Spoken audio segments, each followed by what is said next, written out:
If you've been on a plane in the past couple of years, I guarantee that you've seen some Bose headphones around, because they've been the king of active noise cancelling, at least until the Sony WH-1000X Mark IIs came out and the newer Mark IIIs. For the past maybe year or two, the Sonys have pretty much dominated the active noise cancelling conversation, but now Bose finally has their answer. The Bose Noise Cancelling Headphones 700. Terrible name, but whatever. Are these the ones that we've been waiting for? Let's find out.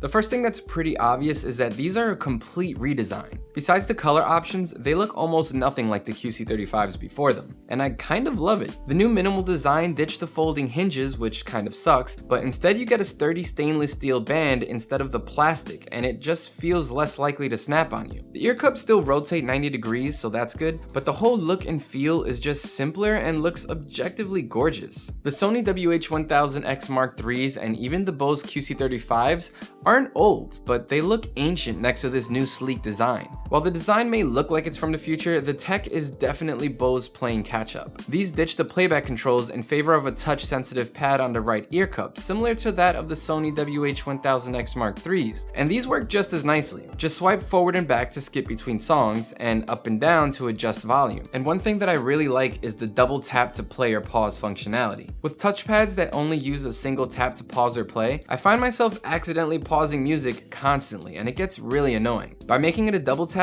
Bose pretty much ensured that these won't misfire on you. They also now have USB-C charging, which is basically mandatory in 2019. But it's not all rainbows and butterflies. There are some things that I don't like, and one in particular that I feel like is a step backwards, which is that these don't fold. And I know I mentioned that already, but that's kind of a big bummer, especially if you're a commuter like me. Another thing that I don't like is that while these aren't uncomfortable by any means, they're easily not as comfortable as the Bose QC35s by a long shot. The microfiber padding on the headband of the QC35s has been replaced with a soft rubberized one that adds just slightly more pressure at the crown of the head. It also pulls at my hair sometimes, which is annoying, though it's definitely not as bad as the rubber padding on the Beats headphones, so that's a plus. The ear cups also fit slightly more snug than the QC35s, which is great for isolating outside noise, but also makes them warmer than I'd like when wearing them, especially now that it's summer here in the States. Don't get me wrong, these are still really comfortable, but they're just not as comfortable as the QC35s, which were like pillows for your ears.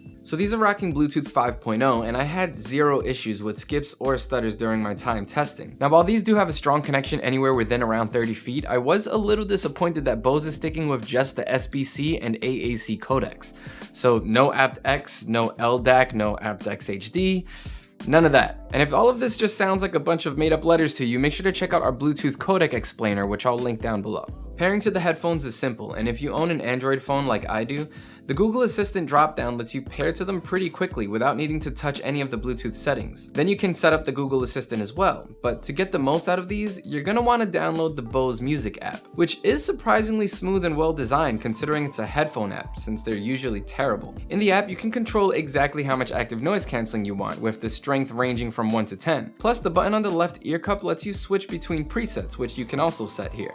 In the app, you can also rename these headphones to whatever you like. You can also swap the phone assistant if Google isn't really your thing. You can choose between Alexa, the Google Assistant, and Siri if you're on an iOS device, all of which can be pulled up in a pinch by pressing the custom button on the right ear cup. These also do a good job at connecting to two devices at once and switching between them depending on which is playing audio. But if they do get a little confused, you can just choose which source device you want to connect to in the app, which is pretty handy. So Bose claims that the 700 headphones will give you about 20 hours of constant playback. And in our testing, that was pretty spot on. We got exactly 21 hours and 25 minutes, which isn't as much as the Sony WH-1000X Mark IIIs or the newer Sony WH-XB900Ns. Seriously, what is it with these headphone names? But still, 21 hours is not bad at all.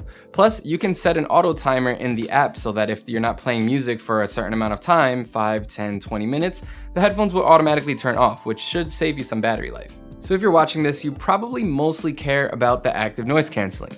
Are these actually better than the Sony WH-1000X Mark IIIs?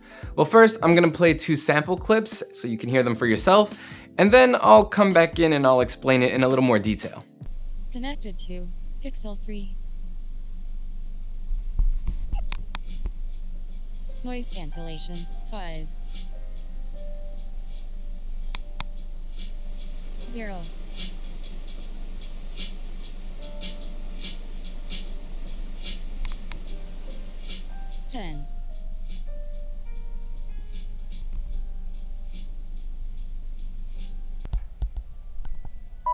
Ambient sound.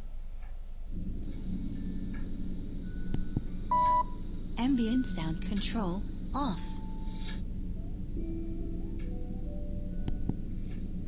Noise cancelling.